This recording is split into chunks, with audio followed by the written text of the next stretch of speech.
hocam pardon. Sen de kaç paradan? Ne gördük ama sizi. Evet, konser başladı.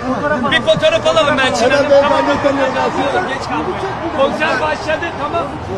Sadece fotoğraf ve detay alıp Bu taraf. Merhaba arkadaşlar, yepyeni haberlerle karşınızdayız. Elçin Sangu ve sevgilisi hakkında şok eden iddialar. Beni evimden aldırdılar. Sosyal medyada hesabından Sihirbaz Bayan adıyla gezi videoları çeken Ceren Yılmaz, Elçin Sangu ve sevgilisi Yunus Özdiken hakkında şok eden iddialarda bulundu. Yılmaz, ikili tarafından işinin engellediğini dile getirdi. 24 yaşında kendi başına bir şey yapmak istiyorum diyen Ceren Yılmaz, ikili tarafından işlerinin engellediğini söyledi. Elçin Sangu ve sevgilisi Yunus Özdiken'in kendisine dava açtığını söyleyen Yılmaz, şu ifadeleri kullandı.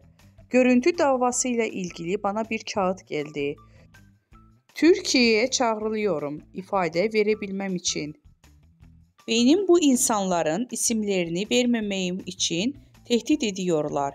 İşlerime taş koyuyorlar.